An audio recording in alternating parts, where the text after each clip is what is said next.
Hello everyone, welcome to the session. So आज का session जो है it's a continuation of our innovation and entrepreneurship session. जिसकी एक सीरीज एक video I have already uploaded. तो this is a second instalment guys. Innovation and entrepreneurship as you know is a unique area in the CMAT examination. और इस जैसे मैंने आपको पहले भी बताया था, this is one such area where students need a lot of guidance because there's no defined material और copy which is available to them as such. ठीक है, तो अगर आप रेफरेंस बुक्स भी देखो तो बोलते हैं कि मार्केटिंग की बुक रेफर करो, इनोवेशन एंड एंटरप्रेन्योरशिप की बुक रेफर करो। सो दैट मच टाइम आपके पास है नहीं, because you have to focus on 5 sections and in addition to that you may also be giving और अपियरिंग फॉर डिफरेंट अदर ओमेट्स। ठीक है, आप जैट भी के लिए भी तैयारी कर रहे होंगे and so it is a section wherein you need information, you need guidance, but you need it in an easy to understand and accessible manner. And that is what in this particular series I have aimed to do. So इस particular video में भी I'm going to introduce you to some very important concepts of innovation and entrepreneurship which you must know. So those of you who are watching this video for the first time, who are watching this series, this innovation and entrepreneurship series of mine for the first time, guys please do refer to the first video of the series as well.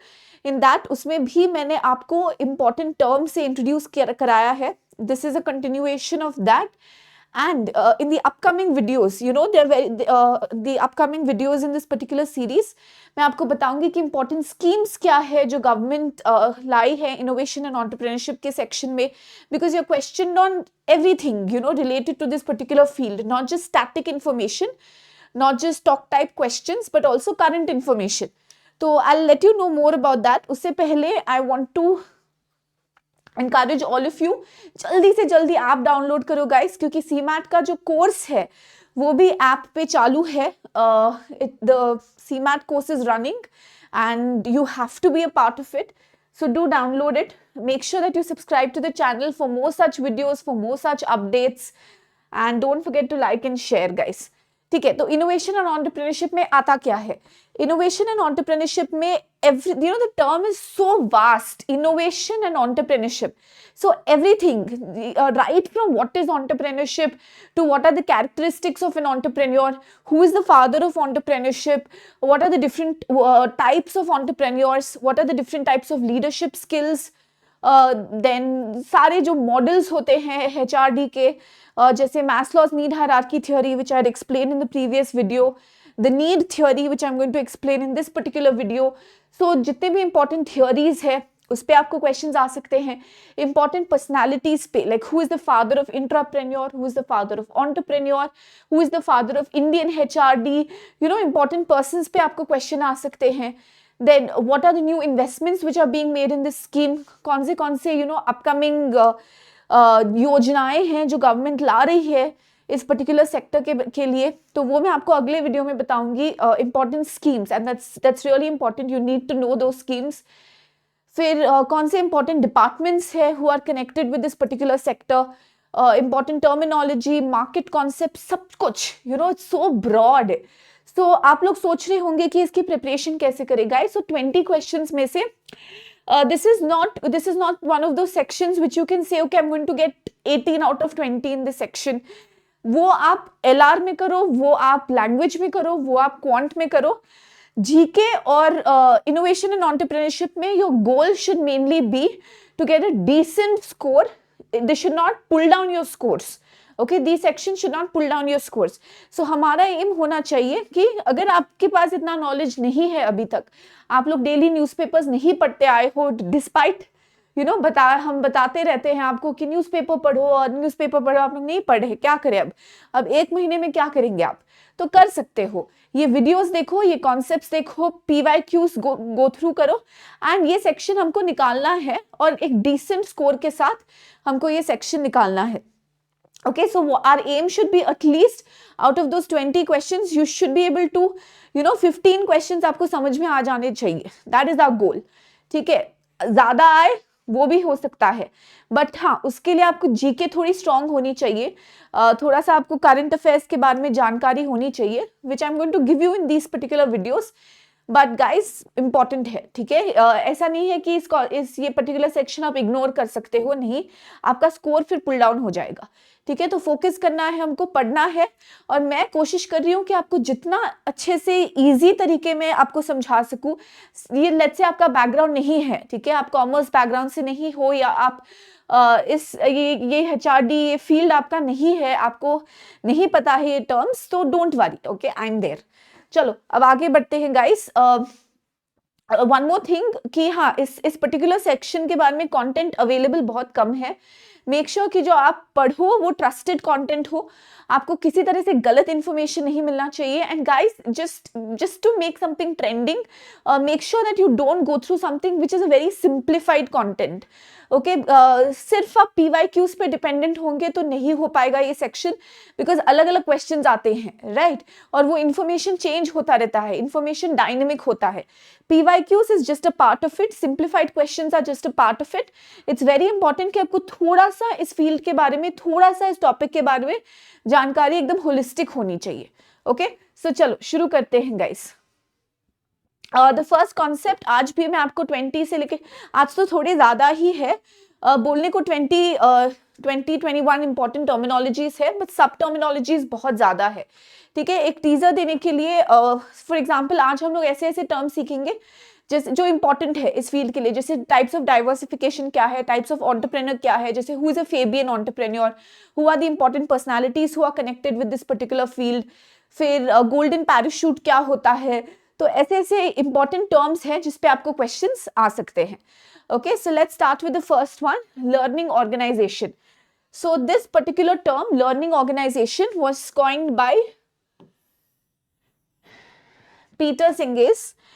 He has identified the 5 disciplines of a learning organization. But before that, what is a learning organization? Guys, simple सी बात है, learning organization, ठीक है। उसको आप अगर उसको if you just look at the literal meaning of it itself, is an organization which is not stagnant. जो stagnant नहीं है, जो dynamic है, जो सीख रहा है, which is learning, which is adapting, which is growing, okay. जैसे न्यू टेक्नोलॉजी आता है, जैसे न्यू ट्रेंड आता है, जैसे न्यू कॉन्सेप्ट्स आते हैं, जैसे न्यू मार्केट फोर्सेस, ये सब कुछ जितना भी आप सीख सकते हो, वैसे आप सीख कर ग्रो कर रहे हो, ओके। सो इसमें in a learning organisation the focus is a lot on the team members. जो इस ऑर्गेनाइजेशन के एम्प्लॉयज होते हैं, they are encouraged to learn, to grow, to better themselves constantly, ठीक है। इसके जो 5 डिसिप्लिन्स है ऑफ लर्निंग ऑर्गेनाइजेशन, आप सिर्फ वो 5 डिसिप्लिन्स के नाम याद रख सकते हैं। First one is systems thinking, okay, working together as a whole system, आप ऑर्गेनाइजेशन को पूरा साथ में लेकर चल रहे हो, okay. So systems thinking approach है first. Personal mastery, of course the system or the organization is growing, it is dynamic, but it also requires personal mastery।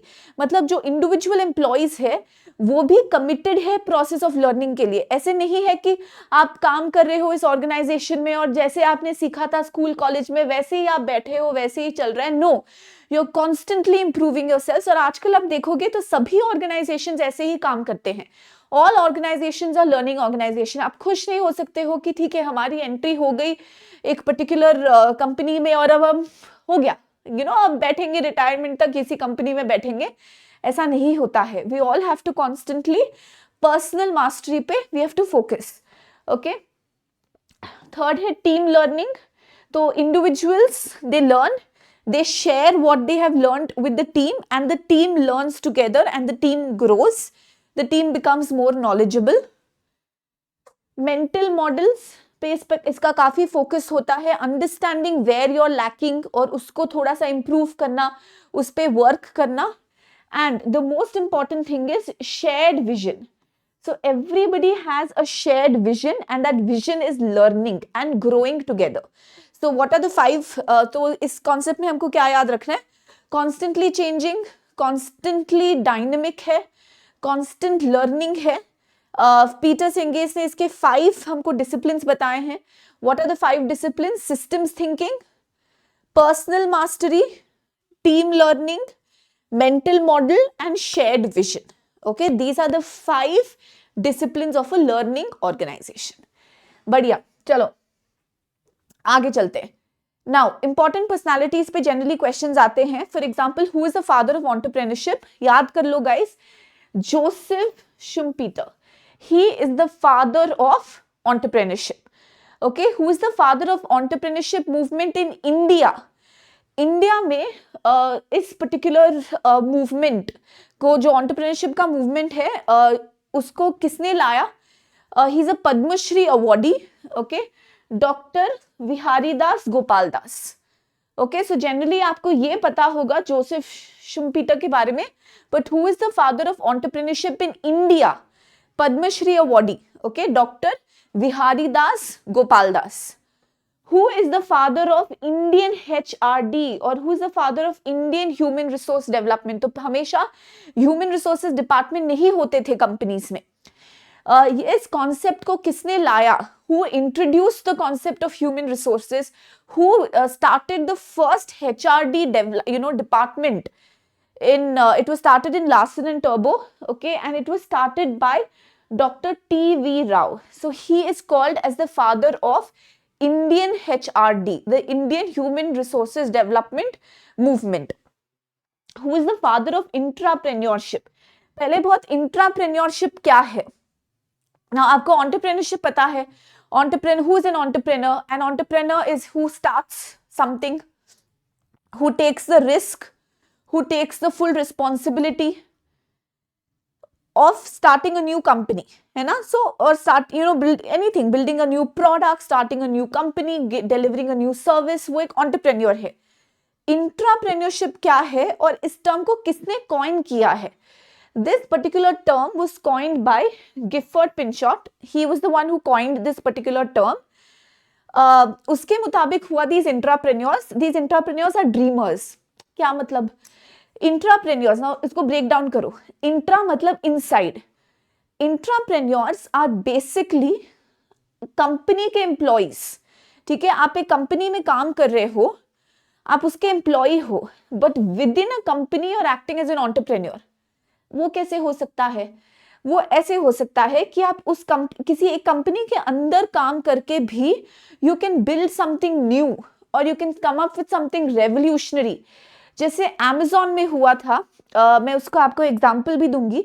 आप ऐसे कहीं, not just Amazon, you can look at so many different companies जहाँ पे कुछ एक revolutionary technology, एक revolutionary idea, एक revolutionary system, एक रेवोल्यूशनरी प्रोसेस, एक रेवोल्यूशनरी कॉन्सेप्ट को इनोवेट करते हैं कुछ एम्प्लॉइज. ठीक है, और आजकल तो काफी सारे organisations they encourage research. So अगर आप एक within a company, working as a company employee, you develop something new which contributes a lot to the company's vision, then you're an intrapreneur. Okay? So who's the father of intrapreneurship? Gifford Pinchot. तो ये 4 persons के बारे में मैंने आपको बता दिया. Father of entrepreneurship, Joseph Schumpeter. Father of entrepreneurship in India, the entrepreneurship movement in India, Dr. Viharidas Gopal Das. Father of Indian Human Resources, HRD, Dr. T.V. Rao. And father of intrapreneurship, who has coined this particular term? Gifford Pinchot. Okay, next one.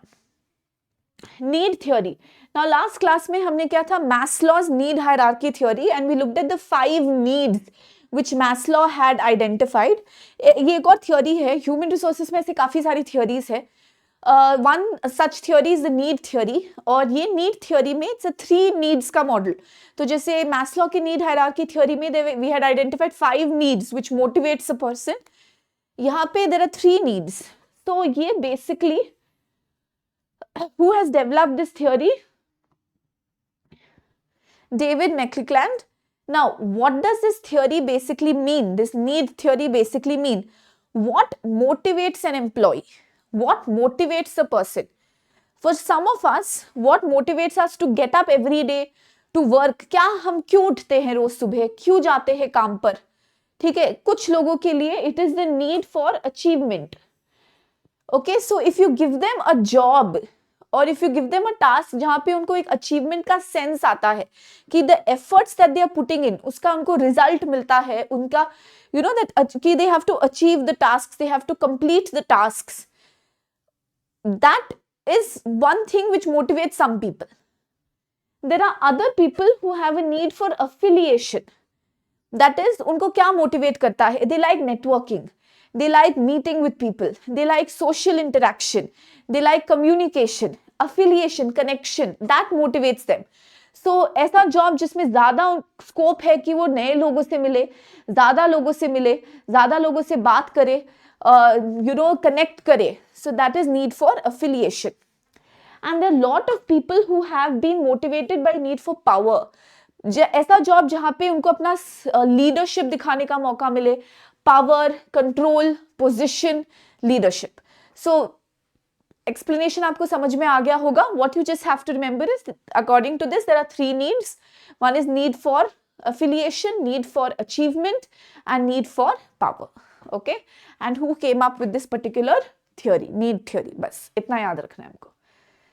Okay, next one, Porter's 5 force analysis. This is very important because this has been, ये किसने इजाद किया था इसकी? Of course, none other than Michael Porter. ठीक है, marketing की books refer कर लो, ह्यूमन रिसोर्सेज की बुक रेफर कर लो, और माइकल पोर्टर का नाम नहीं आए ऐसा हो नहीं सकता है.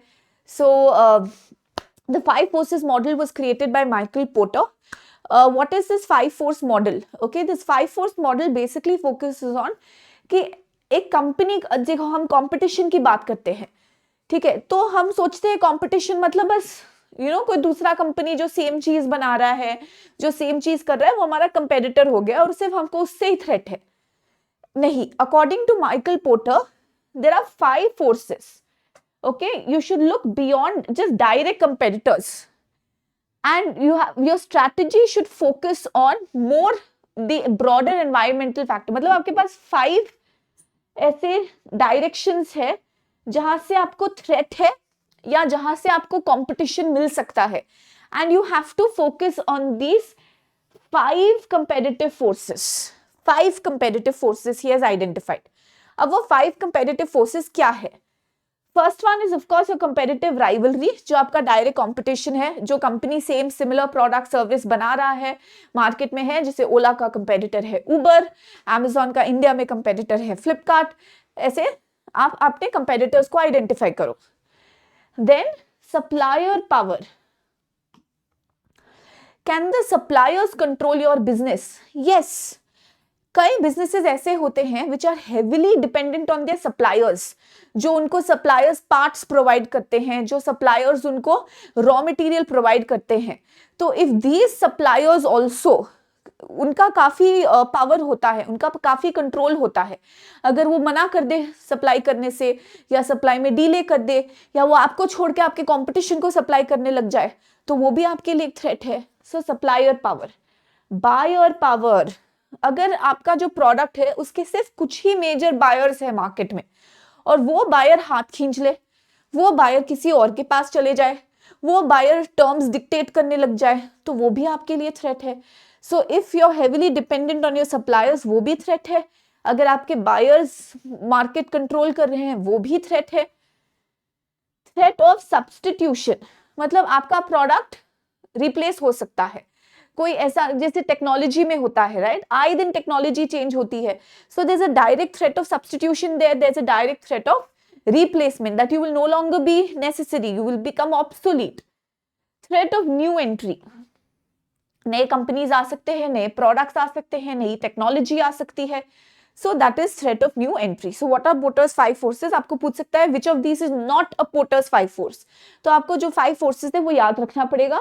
Competitive rivalry, buyer supplier power, buyer power, threat of substitution और threat of new entry.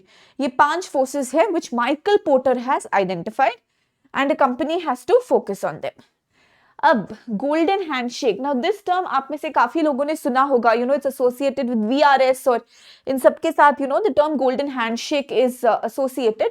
But एक और term मैं यहाँ पे बताऊंगी आपको, वो है golden parachute. Now what is golden parachute? वो थोड़ा समझना जरूरी है. golden handshake क्या है? कभी कभी ऐसा होता है कि you know when a employee he leaves, ठीक है, ही लीव्स और he is made to leave, या तो उसको फायर कर देते हैं या अर्ली रिटायरमेंट दे देते हैं या कंपनी को रीस्ट्रक्चर करते हैं, तब भी उनका जॉब हट जाता है, उनका पोजीशन हट जाता है।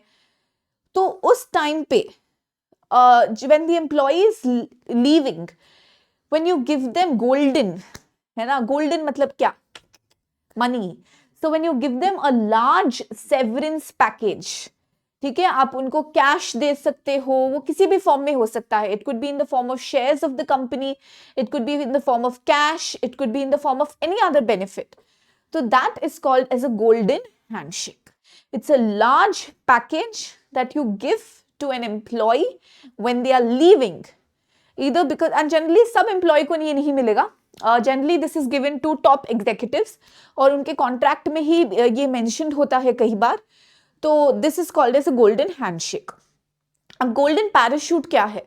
गोल्डन पैराशूट भी वही होता है कि आप उनको कैश देते हो या आप कोई भी बेनिफिट देते हो, रिटायरमेंट बेनिफिट्स दे दिए, हेल्थ केयर बेनिफिट्स दे दिए, स्टॉक ऑप्शंस दे दिए। तो फिर गोल्डन हैंडशेक और पैराशूट में डिफरेंस क्या है? गोल्डन हैंडशेक और पैराशूट में डिफरेंस ये है कि व्हाट ट्रिगर्स इट, मतलब दोनों में आप लार्ज सेवरेंस पैकेज देते हो, दोनों में एम्प्लॉय टाटा बाय बाय कर रहा होता है, दोनों केस में एम्प्लॉयज जनरली सीईओज या टॉप एग्जीक्यूटिव्स ही होते हैं, दोनों में आप उनको बेनिफिट्स प्रोवाइड करते हो। पर दोनों में फर्क क्या है? दोनों में फर्क ये है कि ट्रिगर पॉइंट क्या है। तो इसका रीजन होता है ड्यू टू फायरिंग, रीस्ट्रक्चरिंग और retirement. This is when the company undergoes a merger of acquisition. जब कंपनी मर्ज हो जाती है तो आपका पोजीशन लेट्स से किसी और को मिल जाता है या चला जाता है या कंपनी एक्वायर हो जाती है and the company no longer needs you, तो तब आपको बाय बाय बोला जाता है, तो तब आपको गोल्डन पैराशूट दिया जाता है। Got it? सो दोनों का ट्रिगर पॉइंट अलग है, बस उतना ही डिफरेंस है, राइट। जोहारी विंडो, ओके, ये I think it's a very, ये थोड़ी सी कॉमन चीज है ना। जनरली आप अगर आप if you have gone through personality development classes भी, तो जो भी पर्सनालिटी डेवलपमेंट के लिए आपके पास आते होंगे तो वो आपको पहले एक जोहारी विंडो समझाते हैं और आपको बोलते हैं कि आप इसको फिल करो या आप इसके बारे में सोचो या आप इसको एनालाइज करो। If you have gone through this particular exercise it's great. अगर आप नहीं जा चुके हो इसके थ्रू तो गाइस डेफिनेटली एक बार ट्राई करना लाइफ में जोहारी विंडो गो थ्रू करने का। मैं आपको यहाँ पे एग्जामिनेशन पॉइंट से समझा देती हूँ। तो जोहारी विंडो जो है, this was developed by Joseph Luft and Harrington इंघम, ठीक है। ये बेसिकली एक टूल है जिससे हम खुद के बारे में अच्छे से जान सकते हैं, what we know about ourselves and what others know about us. So known to self, ये known to self है, ये पार्ट known to self है एंड ये पार्ट known to others है। कोई भी चीज जो आप भी जानते हो खुद के बारे में और दूसरे भी जानते हैं आपके बारे में, that falls under the quadrant of open. वो आप खुली किताब हो, आप भी जानते हो, दूसरे भी जानते हैं, आप बहुत ही ट्रांसपेरेंट हो, या वो attributes are pretty transparent, pretty open, खुली किताब। जो चीज आपको पता है पर दूसरों को नहीं पता, दैट इज हिडन, छुपे रुस्तम हो आप थोड़े से। तो आप जानते हो, you know that I have this particular trait, you know that मेरे में ये पॉइंट है, यू नो दैट मेरी लाइफ में ऐसा कुछ हुआ है, यू नो दैट मेरे में ये कैपेबिलिटी है, यू नो दैट मेरे में ये फ्लॉ है, पर दूसरे नहीं जानते अभी तक, you have not get exposed it to others, तो वो आपका हिडन क्वाड्रेंट है। ऐसी कोई चीज जो दूसरे लोग आपके बारे में जानते हैं पर आप नहीं जानते, या आप समझना नहीं चाहते, या आप देखना नहीं चाहते। For example, others might say that you are very short tempered but you may not believe in it, और यू मे नॉट, ऐसे बहुत लोग होते हैं जो नहीं मानते ये बात, जो नहीं अग्री करते इस बात से। And we all have these blind spots, right. Many times others know you और think about you in a better, जानते होंगे कि ठीक है, this person is capable of this, और this person is he or she does this, but you don't agree to it, you don't accept it, or you don't know it, or you're not aware of it. तो तो वो आपका एक blind spot हो जाता है। और ऐसी कई चीजें होती है जो ना आपको अपने बारे में पता है और ना दूसरों को आपके बारे में पता है, जो येट अनएक्सप्लोर्ड है, तो that is unknown. So there are 4 quadrants which are classified according to what is known to self and what is known to others. What is known to self and known to others is open. What is known to self and not known to others is hidden. What is known to others but you don't know is blind spot. And जो दोनों को ही नहीं पता, that is unknown. Okay, clear? So this is the Johari window. Next, participative leadership.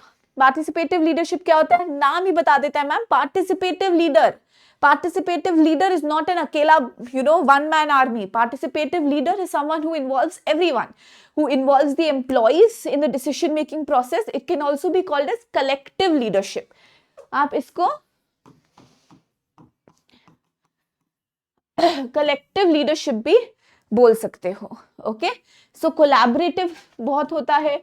There's a democratic work environment. Everybody can contribute. Everybody can speak out. Everybody can. That's the best style of leadership, na? Rather than being democratic, dictatorship. Dictatorship will not take you far. Okay, dictatorship से ultimately आपके जो subordinates है, ultimately जो आपके employees है या जो आपके team members है, they'll start, you can't work in such an environment for long. Collective, participative, democratic, collaborative. That's what we have to aim for.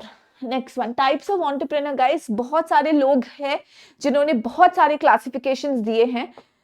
Here I'm going to identify 16 different types of entrepreneurs. तो guys, important terms है, एक बार सुन लेना, ठीक है? मैं आपको 16 different types of entrepreneurs की, ये 4 यहाँ पे हैं. This was one classification and the other 12 are going to come. So totally 12 plus 4, 16 different types of entrepreneurs. Let's start. Innovating entrepreneur and imitative entrepreneur. ये दोनों opposites है. Now, नाम simple है guys. आपको नाम से ही समझ में आ जाएगा. Innovating entrepreneur is someone who comes with some innovation, some new product. He looks at the market and he looks at a problem. और उस प्रॉब्लम को सॉल्व करने के लिए या there is a gap in the market जिसके लिए वो कोई नया प्रोडक्ट, नई टेक्नोलॉजी, आप कुछ नया, आप नया स्टार्ट करते हो, आप नया मार्केट में लाते हो. You build something from scratch जो किसी ने पहले नहीं किया है. Okay, Pioneer. Basically an innovative entrepreneur is a Pioneer. Imitative entrepreneurs क्या होते हैं? इमिटेटिव एंटरप्रेन्योर्स आर दोस जो एक ऑलरेडी एस्टैब्लिश्ड प्रोडक्ट, मॉडल, एक चीज मार्केट में ऑलरेडी है, आप उसी को लेकर अपना नया बिजनेस स्टार्ट करते हो. For example Ola. Ola was an innovative entrepreneurship model. Uber already था. उबर के मॉडल को देखकर, दैट वाज ऑलरेडी देयर, तो उसी को थोड़ा सा अडेप्ट करके, थोड़ा सा चेंज करके, पर आप उसी को कॉपी करके आप अपना कंपनी, आप अपना मॉडल लाते हो. For example, Flipkart, which is called as the Amazon of India, sometimes. तो Amazon का उनके पास already model था. Amazon ने already innovation कर दिया था. उन्होंने imitate करके अपना पैकेज लिया है. Okay, so that is imitative entrepreneur. Fabian entrepreneurs. Fabian entrepreneurs are those entrepreneurs जिनको ज़्यादा risk लेना नहीं पसंद है. Entrepreneurship का the one major characteristic of an entrepreneur is risk taking. But a Fabian entrepreneur is someone who does not like much risk. जैसे चल रहा है वैसे चलने दो. और उसका एक एक्सट्रीम फॉर्म है drone entrepreneurs. Drone entrepreneurs are completely averse to change, completely averse to risk taking. जैसे आप, मतलब जैसे चल रहा है, जैसे आप कभी कभी देखते होंगे ना, for example there is a particular bakery in my city in Bangalore which is very famous. तो that's basically an example of drone entrepreneurship that I can think of. It's there from almost like 50-60 years से है, and वैसे ही चल रहा है, वैसे ही काम कर रहे हैं, और they have not अच्छा चल रहा है वो अलग बात है, but they have not changed anything and they have not changed any process, any technology, कुछ भी नहीं. जैसे पहले बेक होता था, जैसे पहले बनता था चीजें, वैसे ही बिक रहा है, वैसे ही चल रहा है. And they don't even do all of these online delivery apps, और उनके साथ भी टाई अप्स नहीं है. आपको अगर उनका प्रोडक्ट चाहिए तो आपको वहीं पे जाके खरीदना पड़ता है. तो that is like drone entrepreneurship. ठीक है, you are ours to change. That is drone entrepreneurship. Okay, let's look at the other 12 different types of entrepreneurs. Traditional entrepreneurship, आपका लोकल किराना स्टोर हो गया, बेकरी हो गया, मतलब जो ट्रेडिशनल कॉन्सेप्ट है एंटरप्रेन्योर का, आप एक नया बिजनेस स्टार्ट करते हो, that's traditional entrepreneurship. Okay, you start a new business. It can B आप या तो इनोवेट कर रहे हो या आप इमिटेट कर रहे हो, कुछ भी. Basically you are starting your own business. That is traditional, that's basic concept of entrepreneurship. Social entrepreneurship, basically आपने अपना कंपनी क्यों स्टार्ट किया है, कुछ सोशल प्रॉब्लम को सॉल्व करने के लिए या सोशल चेंज लाने के लिए. जैसे आपके एनजीओस होते हैं, या जैसे फॉर एग्जांपल गूंज है, आप कई सारे ऐसे कंपनीज को जानते होंगे विच सोशल एंटरप्रेन्योरशिप. कई सारे फाउंडेशंस होते हैं, they could be for profit, they could be not for profit, वो अलग बात है.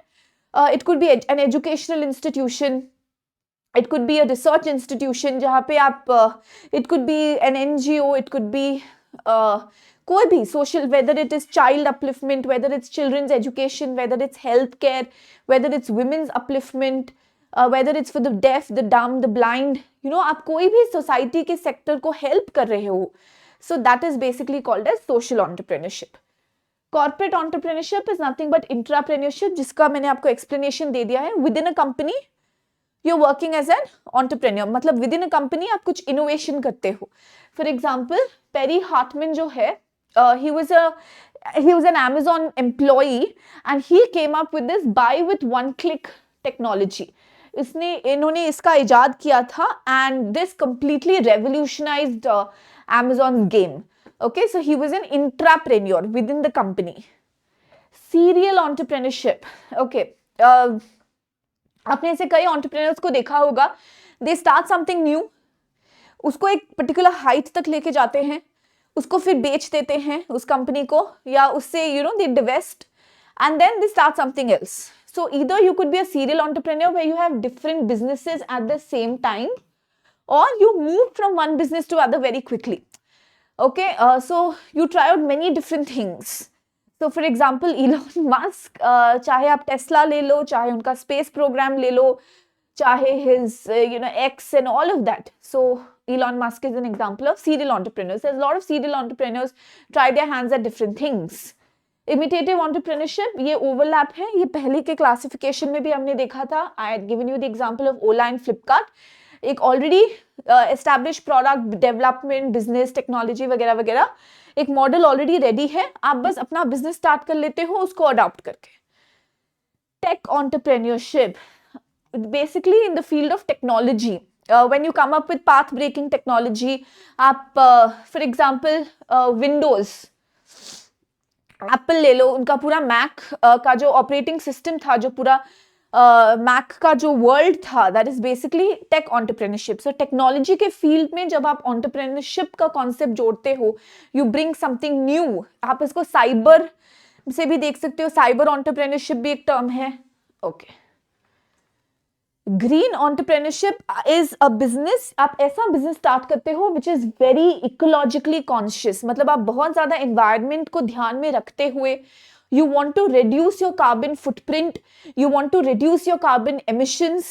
आप एकदम एक sustainable business start करते हो. For example, there are lot of companies which focus on green entrepreneurship. They want to help the environment. So वो ऐसे for example ऐसे प्लास्टिक के alternatives develop करते हैं ताकि प्लास्टिक पोल्यूशन कम हो सके. Eco tourism is an example. आप ऐसे कई सारे होटल्स देखते होंगे जो सस्टेनेबल मॉडल पे बिल्ट है, जिसका जीरो वेस्टेज होता है, या जिनका बहुत कम कार्बन फुटप्रिंट होता है. International entrepreneurship is basically you are not limited to your own country. आजकल MNCs तो सब जगह मिलता है हमको. You are not just limited to your own country. जैसे Apple started with the US, फिर उन्होंने धीरे धीरे अपना ऑपरेशन फर्स्ट इंटरनेशनल कंट्री जहां पे उन्होंने सेटअप किया था वो था जापान में, टोक्यो में उन्होंने अपना operation, and the rest is history. अब तो पूरे वर्ल्ड में फैल चुका है. Scalable startup entrepreneurship is someone who wants to grow really fast. ठीक है, तो वो शुरू करते हैं, जैसे आपने अगर आप शार्क टैंक देखते होंगे तो ये एक बहुत कॉमन टर्म है ना, they use that your business is not scalable. Like I would not be interested in investing in your business because मुझे नहीं लगता कि आपका बिजनेस स्केलेबल है. तो व्हाट इज स्केलेबल? स्केलेबल मतलब आप लार्ज स्केल जाना चाहते हो बहुत जल्दी. So, you go to VCs, venture capitalists, angel investors, आप बहुत investment लेते हो and then you want to blow up your business, you want to go big and really soon.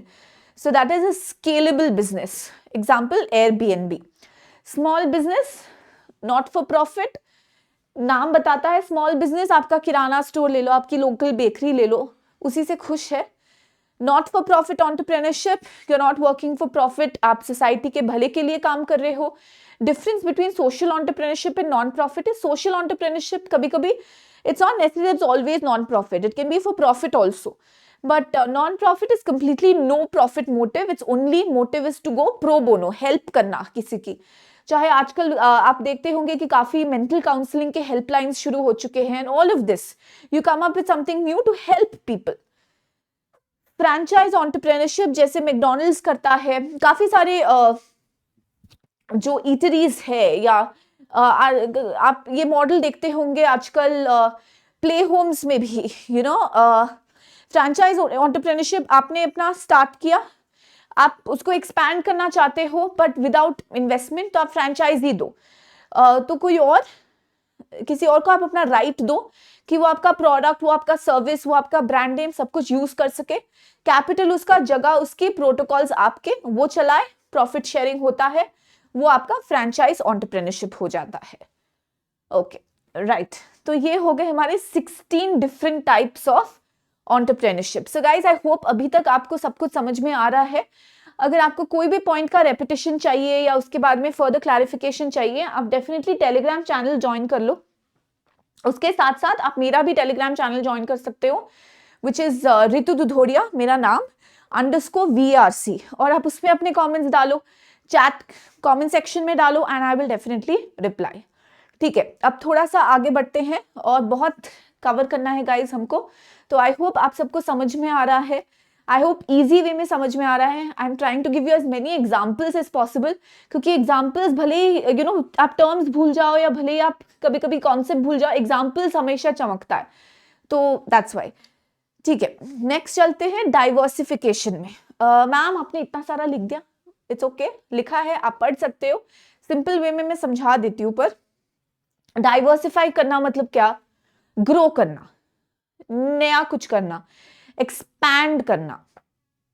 अब उसके 4 डिफरेंट टाइप्स होते हैं. पहला होता है हॉरिजॉन्टल डाइवर्सिफिकेशन. हॉरिजॉन्टल डाइवर्सिफिकेशन क्या होता है? मैं आपको एक सिंपल एग्जांपल देती हूँ. ओके, सपोज आप एक कंपनी हो जो टी शर्ट्स बना रहा है. ठीक है, आप कॉटन के टी शर्ट्स बनाते हो. हॉरिजॉन्टल डाइवर्सिफिकेशन क्या होगा? You bring in more products.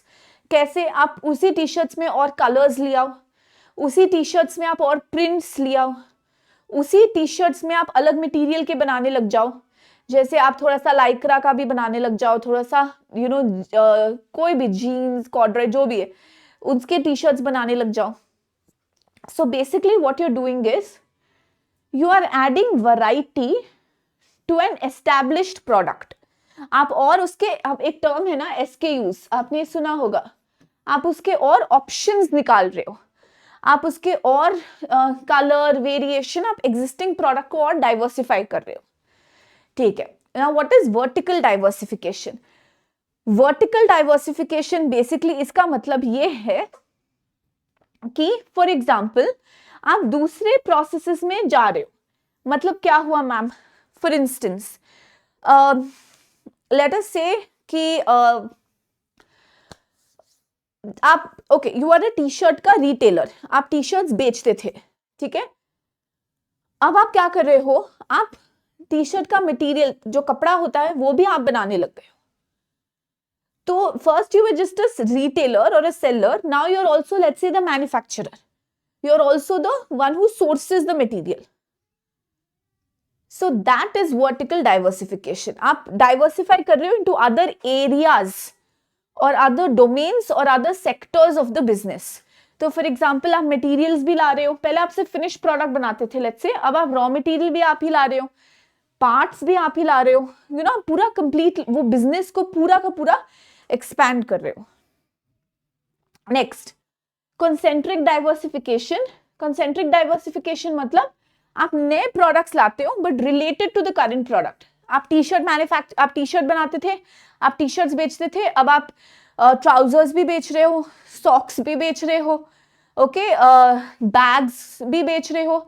So you are going into different areas but related to your current product, related to your current business. Conglomerate क्या हो जाता है, जैसे टाटा, अब टाटा सॉल्ट और टाटा स्टील और टाटा मोटर्स में कोई कनेक्शन नहीं है, कंप्लीटली अनरिलेटेड मार्केट्स है ये सब, पर आपने इतना फैलाया है business but completely different fields में, and you built a conglomerate like an umbrella of products under your brand. ITC ले लो आप, होटल्स है, एफएमसीजी है, सब कुछ है। टाटा ले लो, best example, you know, I think आप सबने वो एक particular when Ratan Tata passed away, there was this one particular message or tweet which was circulating. It was, I think, someone a famous personality itself had tweeted कि हम सुबह से लेकर रात तक इतने टाटा के प्रोडक्ट्स यूज करते हैं, यू नो, जब हम उठते हैं हम घड़ी देखते हैं, अलार्म बजता है हमारे टाइटन के वॉच पे, हमारे टाइटन के क्लॉक पे, फिर हम खाते हैं टाटा की चाय पीते हैं, हम नमक खाते हैं, हम उनकी गाड़ी में जाते हैं, you know, like that's conglomerate, you know, your so many different products में आप हो। Okay, so that is diversification. Diversification उससे थोड़ा सा डिफरेंट बट रिलेटेड कॉन्सेप्ट है integration. What is integration? Integration मतलब आप कैसे अपने बिजनेस को बढ़ा रहे हो बाय इंटीग्रेटिंग और involving different other things. Okay, सबसे पहले I will touch on forward integration and backward integration. आप कोई भी सप्लाई चेन ले ले, ठीक है, एक बेसिक सप्लाई चेन मैं आपको बता देती हूँ, basic simplest supply chain. Simplest supply chain क्या होता है? ओके, सॉरी, सो सिंपलेस्ट सप्लाई चेन यहाँ पे क्या होता है, आपको रॉ मटेरियल्स मिलता है, ठीक है, रॉ मटेरियल्स से आप फिनिश्ड प्रोडक्ट मैन्युफैक्चर करते हो, फिर ये आप अपने डिस्ट्रीब्यूटर को देते हो और ये जाता है रिटेलर के पास, ठीक है। बेसिक सा चीज, रॉ मटेरियल आता है, उसका प्रोडक्ट बनता है, उसको डिस्ट्रीब्यूटर्स मार्केट में डिफरेंट जगह पहुंचाते हैं और फिर जो आपके रिटेलर्स होते हैं वो बेचते हैं। इसमें यहाँ पे आप होलसेलर भी डाल सकते हो, चलो, होलसेलर और फिर रिटेलर, ये बेसिक सा मॉडल है। आप लेट्स से अभी फिनिश प्रोडक्ट बनाते थे, अगर आप ये काम भी करने लग जाए, आप रॉ मटेरियल्स भी खुद ही बनाने लग जाओ, तो बैकवर्ड इंटीग्रेशन हो गया। आपने अपना बिजनेस बढ़ा लिया by going acquiring a supplier of raw materials. Forward integration कब हो जाएगा? फॉरवर्ड इंटीग्रेशन कब हो जाएगा?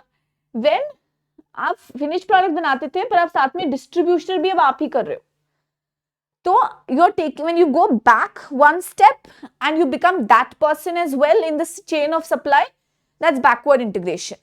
When you go one step forward and you become that person as well in your chain of supply, then that is forward integration. Horizontal integration क्या होता है? जब आप अपने कंपेटिटर को अक्वायर कर लेते हो, सेम प्रोडक्ट जो बनाता था आप उसको भी ले लेते हो।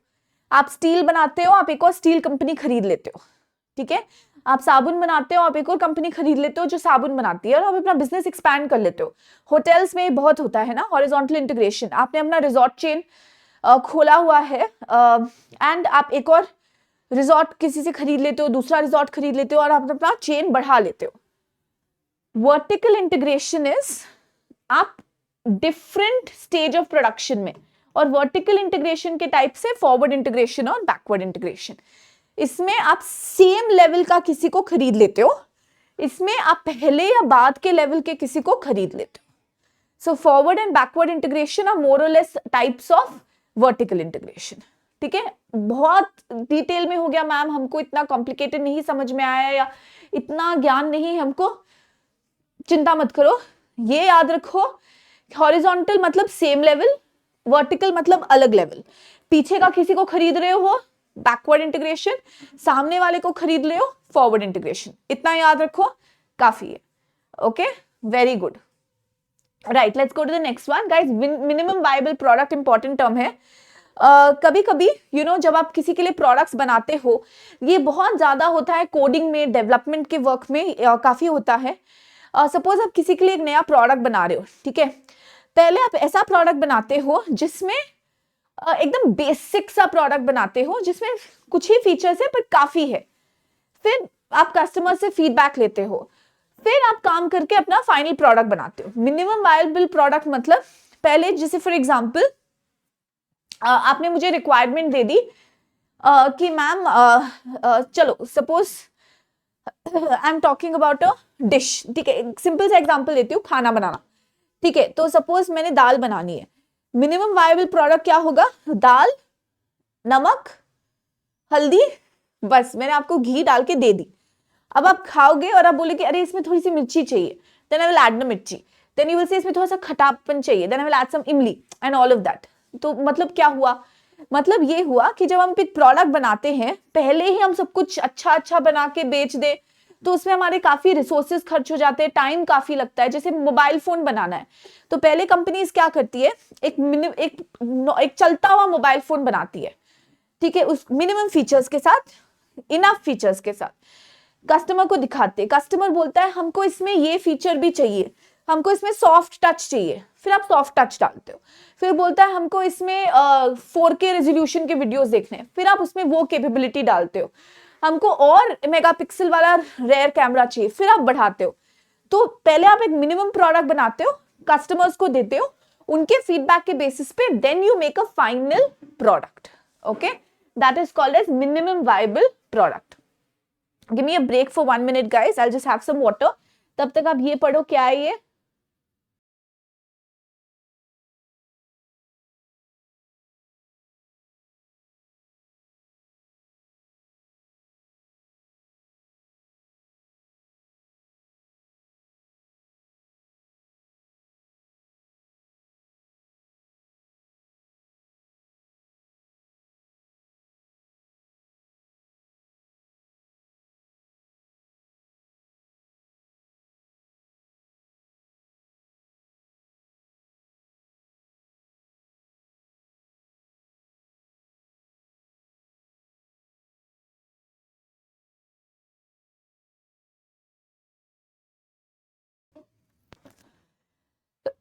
Okay, next one, bootstrapping. Again जिन्होंने शार्क टैंक देखा होगा उन्होंने ये टर्म वहां पे सुना होगा, right? Bootstrapping, what is bootstrapping? You start a company with your own capital, ठीक है, आप ओनर की, आप अपना कैपिटल लगाते हो, आप बिजनेस के प्रॉफिट्स को ही रीयूज करके बिजनेस में ही वापस डाल देते हो।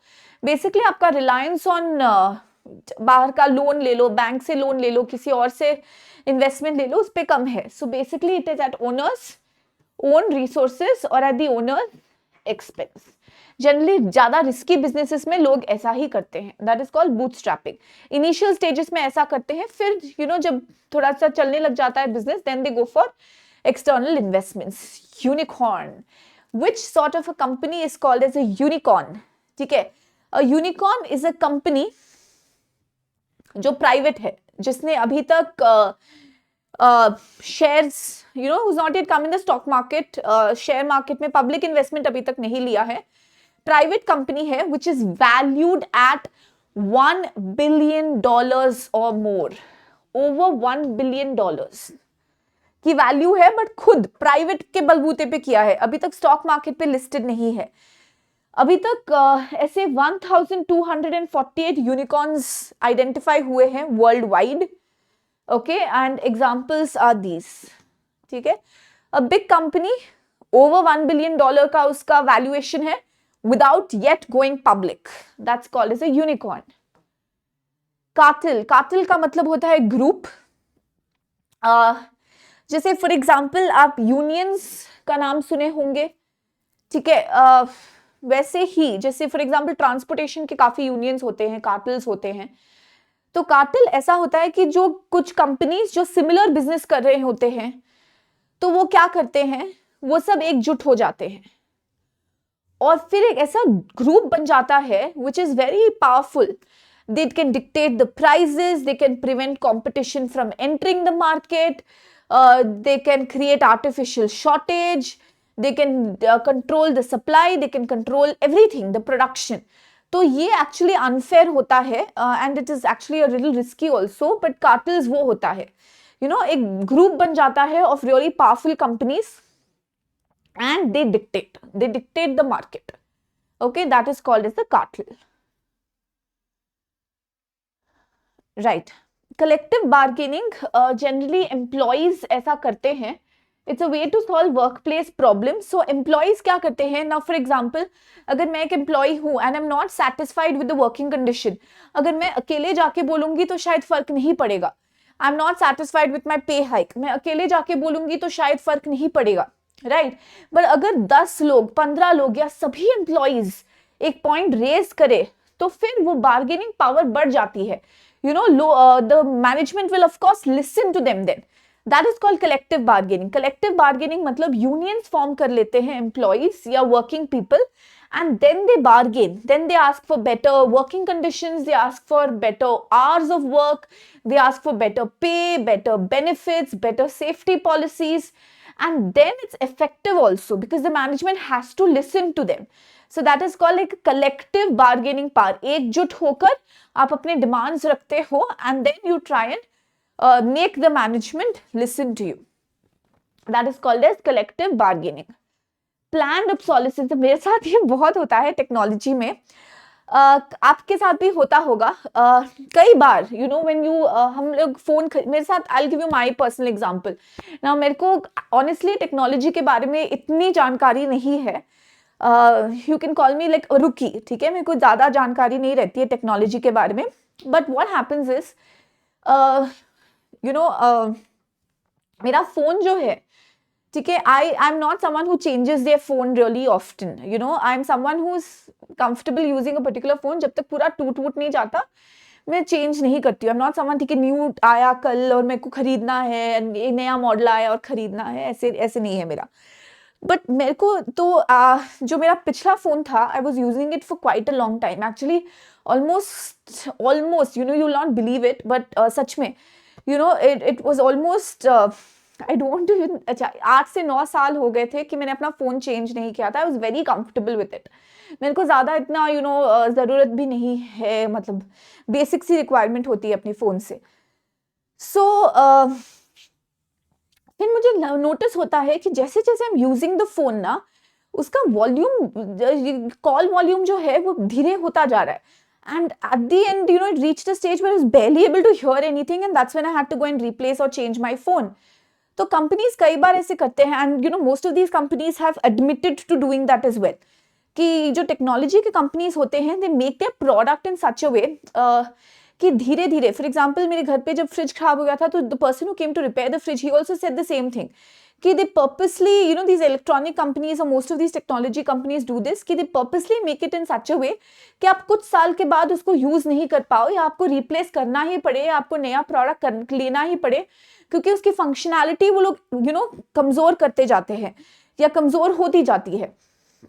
That is planned obsolescence. So planned obsolescence मतलब एक स्ट्रैटेजिक वे में, मतलब ये उनकी बिजनेस स्ट्रैटेजी है कि हमारा जो प्रोडक्ट है वो कुछ साल बाद या कुछ यूजेज के बाद, वो इनबिल्ट होता है पहले से ही कि कुछ साल बाद हमारा प्रोडक्ट ऑब्सोलीट हो जाए, या मतलब यूज में नहीं आए और कस्टमर को चेंज करना पड़े या स्विच करना पड़े. So that is planned obsolescence. So that's a planned business strategy. Okay, that is called as planned obsolescence. Right, too big to fail. अब समझो, मैंने यहाँ पे एग्जाम्पल दिया है SBI का. आप SBI ले लो, ICICI बैंक ले लो, HDFC ले लो. These banks are too big to fail. These are, all of us are so dependent on them, the economy is so dependent on them, the other, मतलब पूरा का पूरा financial structure is so dependent on them कि अगर ये fail हो जाए, then you can't let it fail. The government will have to come in, the government will have to bail them out, okay, because they're too large and important to fail. You cannot allow them to go bankrupt, and you have to, मतलब government intervention होगा. Generally हमको ये banking sector में दिखता है. Too big to fail, you can not afford, मतलब ये companies आप अफोर्ड नहीं कर सकते कि फेल हो जाए.